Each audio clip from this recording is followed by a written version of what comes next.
aluno do 9º ano. Eu sou Maria Tereza Tedesco, professora de língua portuguesa, e hoje vamos para mais um tempo de estudar tratando da tese e seus argumentos. Como você já sabe, primeiro vamos trabalhar com Agora é a Sua Vez, o seu dever de casa, que eu realmente espero que você tenha dedicado algum tempinho para ler o texto e responder a questão que nós preparamos para você. Vamos lá? Padrões de beleza. Devemos lembrar que os padrões de beleza mudam com o tempo, não são eternos e imutáveis. No século XVIII, as musas da beleza eram brancas e gordinhas, como bem mostram os quadros de Rembrandt e Rubens. No século XIX, eram as mulheres esqueléticas, pálidas, com profundas olheiras. No XX, já tivemos as cheias de curvas, Elizabeth Taylor, Gina Lollobrigida. Na década de 70, o símbolo foi a Twigg, super magrinha. Nos anos 80 e 90, as top models são muito magras, altas, mas ao mesmo tempo convivemos com Sharon Stone e Demi Moore, cheias de curvas e corpo sensual. Poderíamos fazer o mesmo estudo com os homens, desde as formas perfeitas dos gregos até os bem magrinhos, terminando com Van Damme e Schwarzenegger. Enfim, queremos ser iguais, ter a mesma forma, e isso é natural. O problema é quando isso não é possível e começamos a abusar de nosso corpo e nos colocamos em risco físico ou psíquico para atingir uma meta que pode ser impossível. É importante que gostemos de nós mesmos. Vimos como a criança pequena é muito voltada para si. Depois, com o desenvolvimento, ela começa a se relacionar com outras pessoas, brinca junto, até ter os primeiros amigos. Já adolescente, além dos amigos, se desenvolvem também as primeiras paixões, os amores e os relacionamentos mais estáveis. O gostar de si se estende pelo desenvolvimento na relação com outras pessoas. Esse é um texto retirado do livro Adolescência, Vida ou Morte, da editora Ática. E como nós tratamos no encontro passado do tempo de estudar sobre o texto argumentativo, esse é um texto argumentativo. Do que trata a questão que nós propusemos a vocês? Vamos ao enunciado dela. A tese defendida pelas autoras é de que padrões de beleza... Eu vou voltar ao texto para que nós façamos uma análise dele. Eu quero ver com vocês como é que nós encontramos a tese do texto. É muito comum a tese ser apresentada logo no primeiro parágrafo. Então vamos ver lá. Devemos lembrar que os padrões de beleza mudam com o tempo, não são eternos e imutáveis. Há uma afirmação que parece ser a tese do texto, ou seja, o ponto de vista defendido. Esse é um texto argumentativo porque apresenta um ponto de vista e faz o quê? E traz argumentos para sustentar a tese. Isto é diferente da opinião pela opinião. A nossa opinião é subjetiva, é mais subjetiva, como nós já tivemos oportunidade de tratar em um dos nossos encontros de tempo de estudar. Vamos voltar ao texto e vejamos, então, o que está marcado em azul. No século XVIII, as musas da beleza eram brancas e gordinhas. Por que eu digo que o que está em vermelho é a tese? Porque, a seguir, o autor vem trazendo, vamos dizer assim, argumentos que tratam da beleza do século XVIII, a beleza do século XIX e da beleza do século XX, tratando da mulher. Ou seja, ele diz que a beleza não é eterna e não é imutável. E ele traz exemplos ao longo de séculos, diferentes séculos, que trazem o quê? Que exemplificam a ideia de mutação, de mutabilidade, de mudança, de não eternidade desta beleza. No segundo parágrafo, ele traz exemplos dos anos 80 e 90, não só do sexo feminino, do gênero feminino, mas também agrega exemplificações do gênero masculino. Ou seja, são argumentos que sustentam a tese de que há mudança na beleza. Vamos voltar à questão. Qual é a tese defendida? Na letra A nós temos, são formadores de opinião, por isso as pessoas devem segui-los a qualquer custo, mesmo que pareçam impossíveis. Ele diz isso no texto, mas fazendo uma crítica, não é a tese dele, né? Não é a tese defendida no texto. Na letra B, foram redefinidos, mas dos séculos passados eram bem melhores do que os atuais. De fato, os argumentos utilizados mostram uma redefinição ao longo dos vários séculos, mas não fala, não é a tese dizendo que há um aspecto de mais positivo ou menos positivo em relação ao modelo de um século ou de outro. Então, esta não é a tese dele. Foram intransigentes na letra C, já que dizem respeito somente às mulheres, pois os homens não se importam com a beleza. Ao contrário, ele traz uma exemplificação dizendo que também para os homens há uma mudança, né, uma preocupação com a beleza.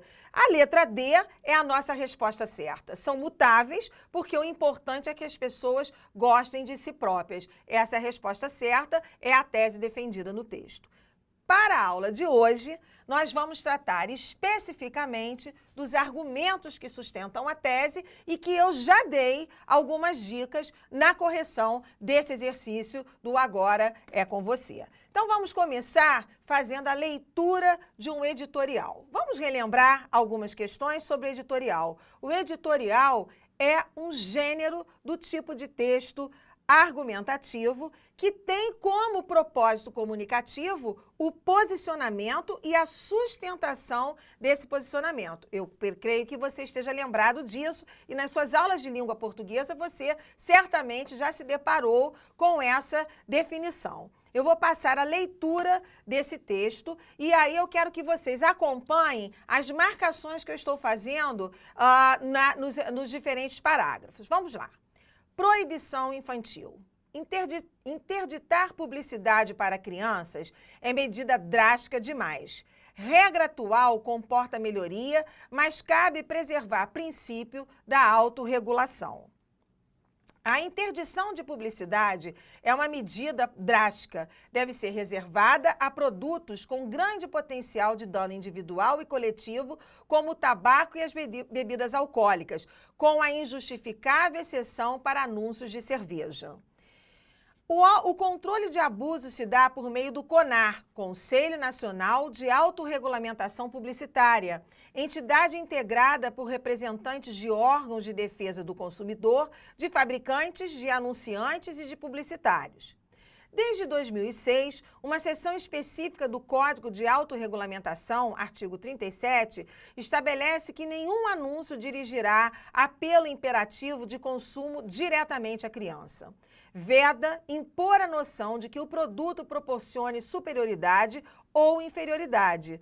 Também preconiza respeitar a ingenuidade, a credulidade e a inexperiência do público-alvo.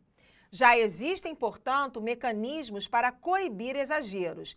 Melhor que a iniciativa paternalista e arbitrária de proibição absoluta é debater modos mais eficazes de proteger crianças de eventuais excessos da licença publicitária.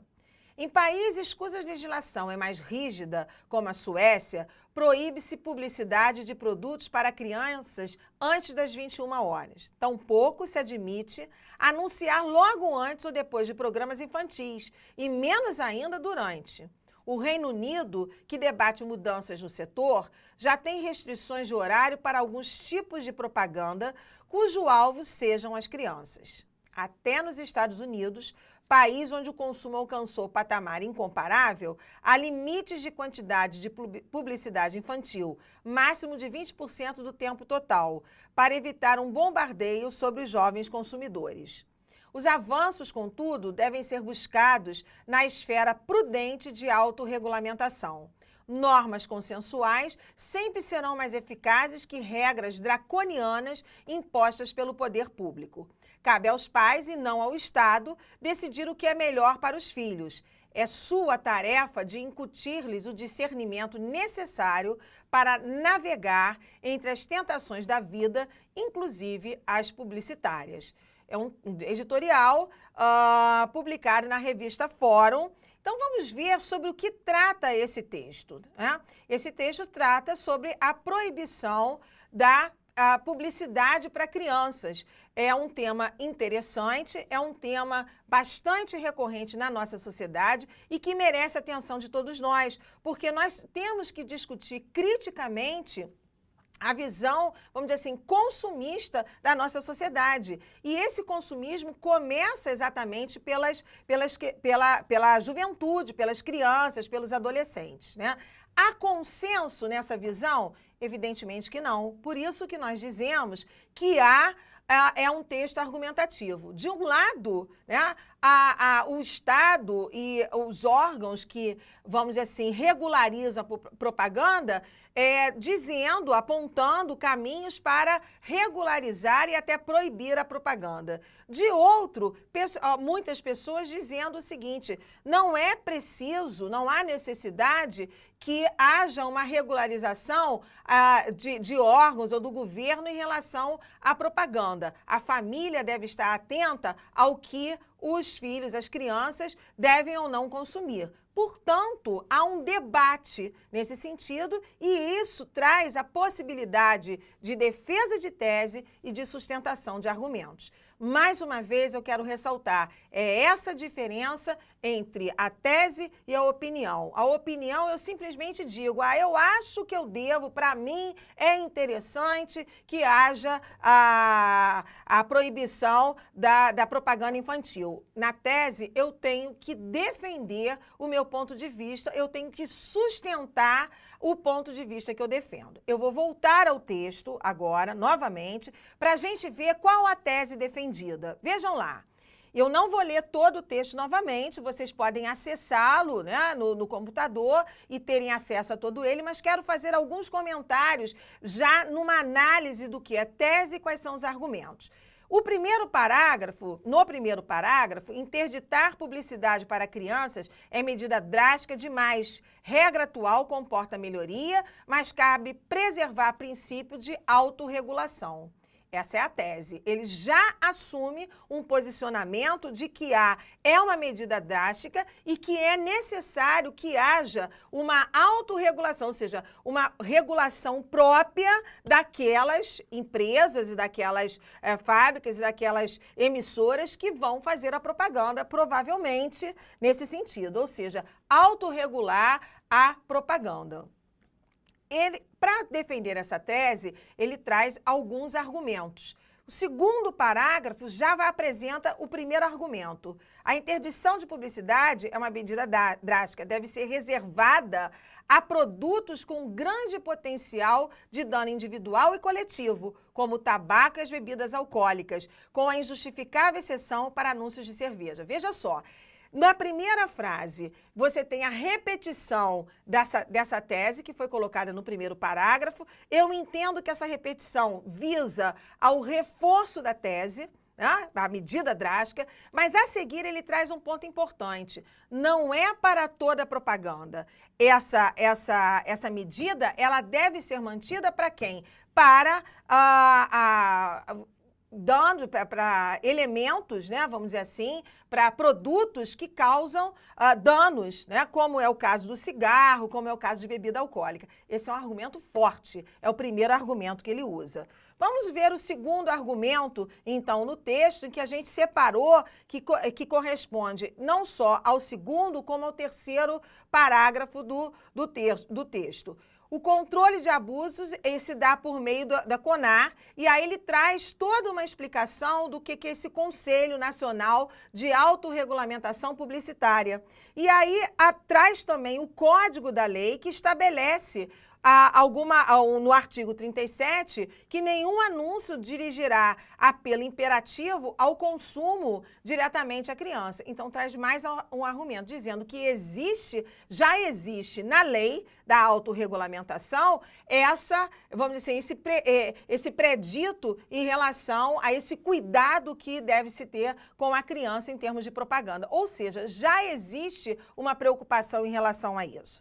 Vamos ao quarto parágrafo. Eu acho interessante que, afora a ideia de trazer os argumentos, lá no quarto parágrafo, o autor apresenta uma possibilidade de encaminhamento de solução. Já existem, portanto, mecanismos para coibir, o que ratifica, o que reforça, o que torna mais forte o argumento que ele traz nos três parágrafos anteriores, né? No primeiro, o primeiro argumento e o segundo argumento, distribuídos nos 3 parágrafos. Antes de dar continuidade à análise, eu quero chamar a atenção de vocês para o seguinte: o texto é um tecido.